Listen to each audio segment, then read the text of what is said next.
Ya, assalamualaikum warahmatullahi wabarakatuh. Selamat datang kembali di channel gua. Dan kali ini gue mau preview lagi ya. Nah, ini kita bakal preview final Olimpiade 2020 cabang sepak bola, di mana nanti akan mempertemukan dua tim dari masing-masing cabang sepak bola putra dan putri, di mana di cewek nanti akan ada Kanada yang berjumpa Swedia, dan di cowok akan berhadapan Brazil melawan Spanyol ya. Kita bahas dulu di cewek. Jadi finalnya kali ini akan pertemukan Kanada melawan Swedia. Jadi ini sebenarnya satu kejutan ya, dimana banyak orang memprediksikan, banyak orang mengira bahwa Swedia yang akan berjumpa dengan Amerika Serikat ya di final. Tapi ternyata di semifinal Amerika Serikat secara menunjukkan kalah 1-0 lawan Kanada. Bukan gol penalti dari Jesse Fleming. Dan Swedia seperti biasa mereka nyaman ya melangkah ke final untuk meraih kemenangan kelima mereka secara beruntun. Pada kali ini menang kembali melawan Australia ya dengan skor 1-0. Ya orang mengira bahwa final kali ini itu akan ditemukan Swedia Amerika Serikat, dan ternyata sudah membuat Kanada. Jadi Kanada menjadi tim kejutan ya pada final kali ini.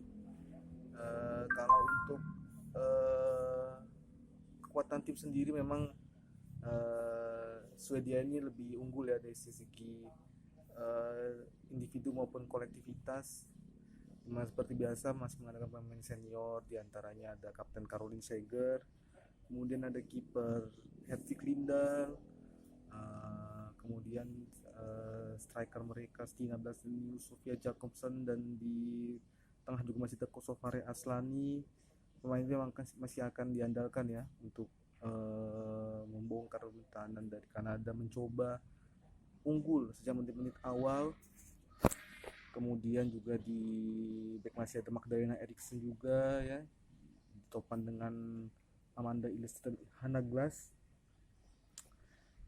Pokoknya lengkap lah kekuatan di Sweden ini. Tapi jangan lupakan juga bahwa Kanada juga tim yang sangat berpengalaman, tim yang memang salah satu kekuatan tradisional juga. Mereka pastinya masih akan mengandalkan di kiper akan mengandalkan Stefanie Labe, kiper yang bermain di klub Liga Swedia ini ya.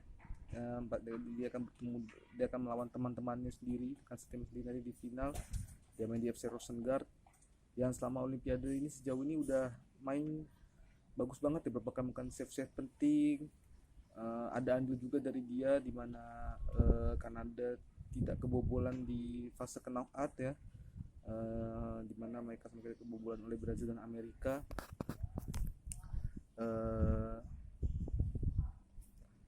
Kemudian juga di back nanti akan ada hadirnya seorang Kadisha Buchanan seperti biasa. Kemudian ada Ashley Lawrence, ada Selina Zatorski juga. Di tengah pastinya masih mengandalkan Janine Becky, Sophie Smith juga akan diturunkan. Dan depan pastinya akan mengandalkan Christine Sinclair ya, kapten sudah 38 tahun yang sudah berjuang apa ya, sudah berkontribusi lebih lah untuk sepak bola dari Kanada. Ini juga bisa jadi ajang ya, panggung untuk pemain senior di masing-masing tim.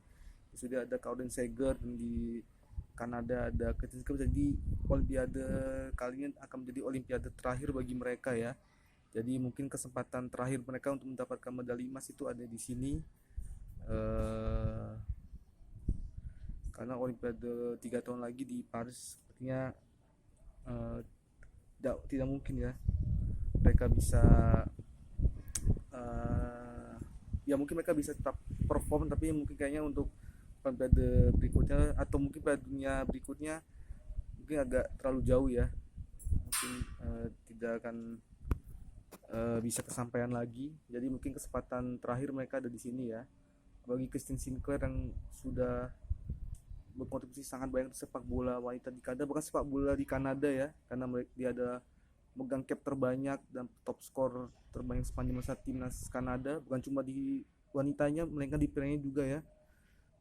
Dan juga top top skor sepanjang masa di sepak bola internasional ya untuk badminton Sinclair. Jadi kalau misalkan satu dari kalau Sinclair juga pemegang terbaik di sepak bola Eropa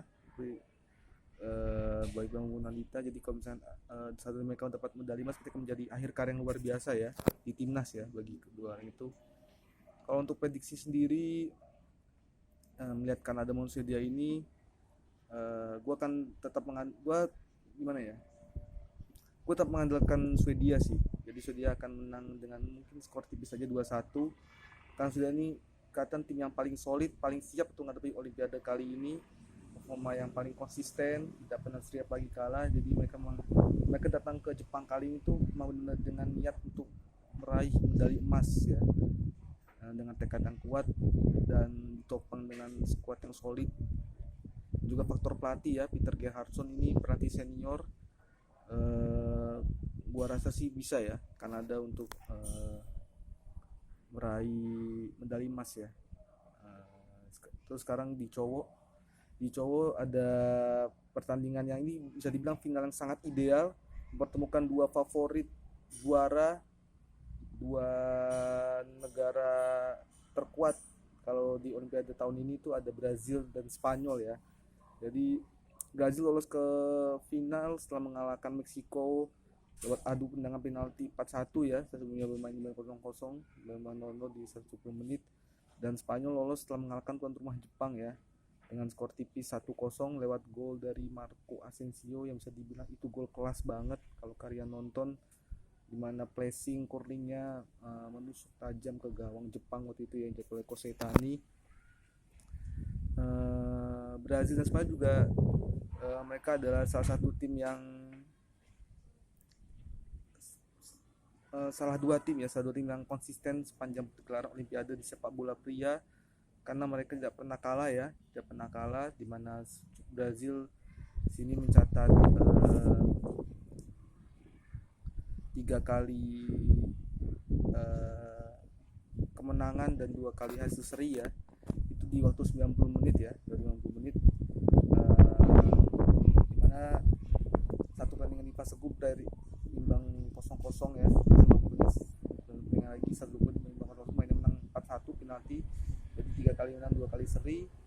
Dan Spanyol pun juga sama ya, mereka juga 3 kali menang 2 kali seri, dimana pertandingan terakhir mereka menang 1-0 Jepang, kemudian mereka menang 5-2 lawan Pantai Gading ya after extra time.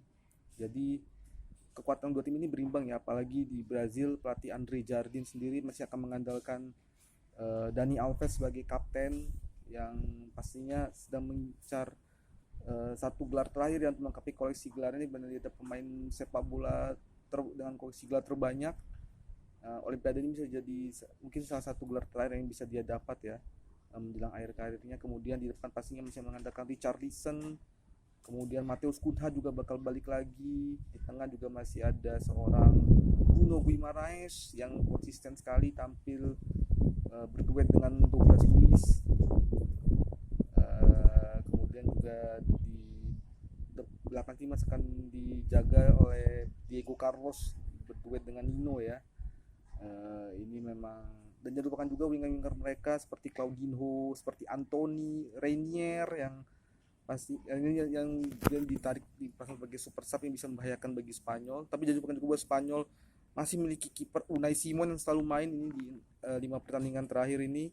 Dan di back ada Pau Torres, ada Eric Garcia, di kiri akan ada Marco Kurela, kemudian di tengah pastinya bakal ada seorang Mikel Oyarzabal ya, Dani Olmo di winger, dan mungkin besar Marco Asensio ini bakal turun sebagai pemain utama ya jika tidak ada Aaron Lintang, karena impact luar biasa kemarin di pertandingan semifinal dia sebagai super sub, dia bisa mencetak gol. Di depan pastinya tetap akan mengandalkan Rafa Mir, dan jangan lupakan juga Pedri ya. Jika Pedri main pada pertandingan final besok, itu akan menjadi pertandingan ke-73 ya sepanjang musim dia. Yang ke-73 ya itu orang luar biasa lah. Pokoknya habis itu langsung dikasih istirahat sama Barcelona. Pokoknya habis itu langsung dikasih istirahat. Jadi dua tim ini keduanya tim ini cukup solid, apalagi taktik mereka juga mengadakan skill individu mereka tidak terlalu kelihatan karena mereka bermain dengan compactness dan kualitas yang tinggi. Untuk hasil sendiri nanti prediksi gue menjagokan Brazil ya untuk meraih medali emas kedua mereka secara beruntun, 6-3-2 lawan Spanyol lah ya. Itu aja sekian preview gue untuk Olimpiade kali ini. Sampai jumpa di video-video berikutnya. Jangan lupa like, share, dan subscribe channel gue. Sebar ini ke teman-teman kalian dan sampai jumpa lagi di video berikutnya. Wassalamualaikum warahmatullahi wabarakatuh.